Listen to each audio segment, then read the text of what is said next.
finding a diamond in the rough.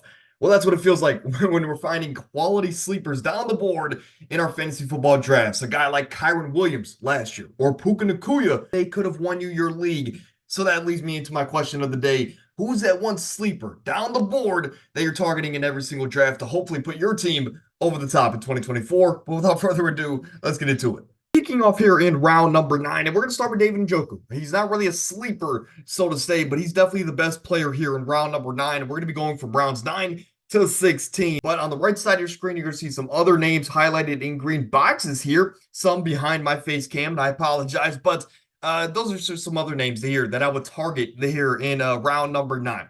But let's talk about David Njoku for the third time that I've said it. From weeks 1 to 4, when Deshaun Watson was actually healthy last year and he was the primary quarterback for David Njoku, he only averaged about 6 fantasy points per game in a full PPR format. From week 7 on, David Njoku was, hear it out, the tight end 1 on the season, and that was with Joe Flacco as his primary quarterback. He was averaging just about 16 fantasy points a game. So a 10-point fantasy increase on a per game basis without Deshaun Watson as his quarterback. So we haven't seen in 2 years a great connection between Deshaun Watson and David Njoku.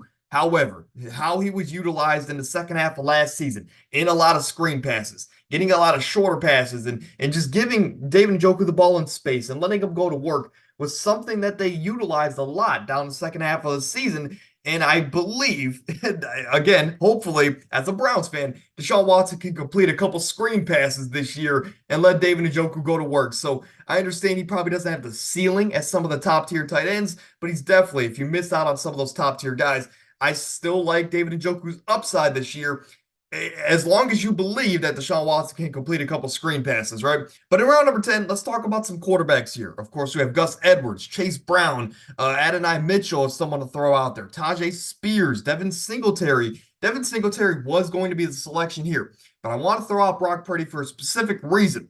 This is a guy that last year was a top 8 quarterback on the season in a full PPR format. Not that that matters for the quarterback position. This is a San Francisco team that I believe this year is going to be scary. Of course, that's obvious, but they're going to come back with a chip on their shoulder. They're going to have a lot to prove. They want to get back to the top of the mountain. And this Super Bowl window with this core, it's not getting any bigger. So I believe they're going to come out firing, and Brock Purdy could sneakily be a top 5 quarterback this season. So if you get a top 5 guy in the 10th round, it's just something to look out for. In the 11th round, same story can be held here with Tua Tagovailoa. All he needs to do is get Tyreek or Jalen Waddle the ball in space, and the rest can be history, like we saw last year. Now, Tua, he is an amazing quarterback, and the reason why I have him here is because, again, heading into a contract year, he wants that big contract, whether if it's in Miami or a different place, and I believe getting a guy that has the potential to finish as a top 5 quarterback in the 11th round is absolutely absurd. Now, Austin Eckler's here. Is it a flash in the pan? Definitely, right? Austin Eckler's way past his prime, but what if something happens to Brian Robinson Jr.? He's the only receiving running back in that offense. And if Jaden Daniels takes over, he can get a lot of passes because young quarterbacks love to check down, and Austin Eckler, that's where he's made his career. So that's a guy to look out for. But Jerome Ford could be the number 1 running back or split time there in Cleveland. Jahan Dotson, year 2 breakout could be on the way. Josh Downs had an electrifying rookie season. Definitely could see some flashes here in year number 2. In round number 12, TJ Hockenson, he's actually pushing going into round 13 at the moment. Absolutely insane value for a guy that was last year the tight end 3, and he was tied for the tight end 1 on a per game basis with Travis Kelce, averaging just about 14.5 to 15 fantasy points a game. This is a guy where I'm shocked that people aren't high on him this year. I understand he had an injury late last season, but all reports say he's going to be ready by weeks 2 or 3, at least 100% by that point.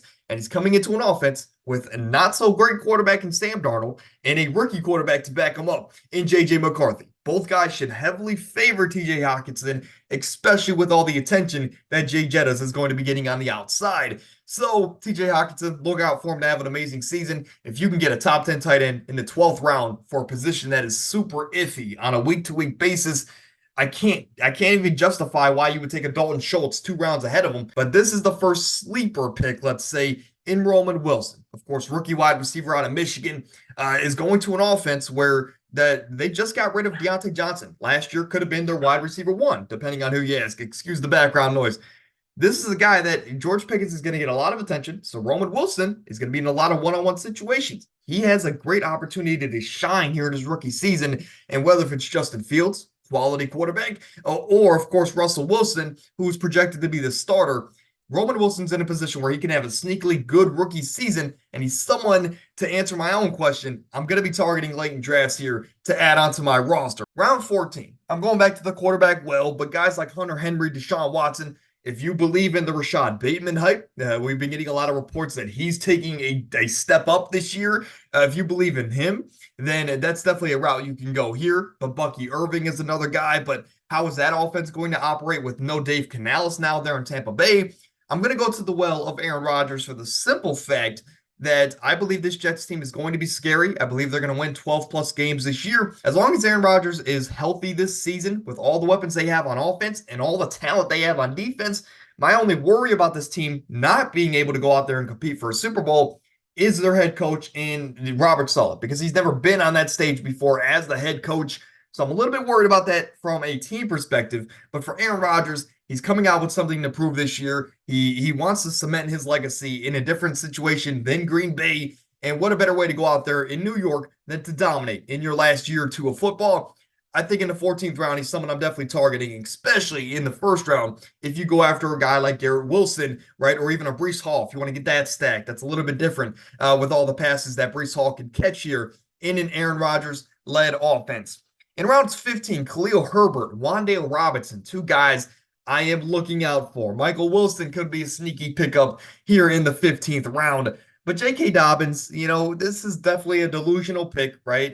This is a guy that when he was healthy in Baltimore, not often, but when he was healthy, he showed flashes of being a young superstar level running back. He was on that trajectory, but this is an offense that is going to be a ground and pound offense. And to me, if J.K. Dobbins is healthy, there's no doubt who's the most talented running back in this room, whether if it's J.K. Dobbins or Gus Edwards. I'm going to take J.K. Dobbins on a talent perspective. I'm excited to see J.K. Dobbins bounce back and finally, re-cement himself here in the NFL. And talking about a guy that could break out, Roschon Johnson. I think, we had bold predictions here a couple weeks back on the channel, but I believe Roschon Johnson, of course, second-year running back. He was the backup for Bijan at Texas, and he's just a tank of a man. I believe that this year, even though that the Bears paid all this money to DeAndre Swift, I made a bet that at the end of the season, Roschon Johnson is going to be the guy that commands this backfield, and he's going to be their number one by season's end. But Will Levis, Isaiah Likely, if you don't believe, of course, in Mark Andrews and his health, Demario Douglas, of course, electrifying rookie season, but we have to worry about his quarterback situation. Noah Fant, Bryce Young, definitely some guys that can have some bounce back years. But Roschon, I think it's definitely the best value in round 16 because I believe he's going to take care of this backfield in 2024. But let's take a quick recap look here. Of course, rounds 9 through 12, we went David Njoku, Brock Purdy, Tua Tagovailoa, and TJ Hockenson. Again, draft depending on what your team needs. Rounds 13 through 16, these are definitely your deep sleepers. Roman Wilson, Aaron Rodgers, J.K. Dobbins, and Roschon Johnson. Unlike a couple of videos ago, I definitely tried to touch on different positions here in this video, but that's going to do it here for today's video. So again, question of the day, who's that one sleeper you're targeting down at the boards in your drafts that you want to add desperately in 2024? But let me know in the comments. Until then, stay happy, stay healthy, get out of here.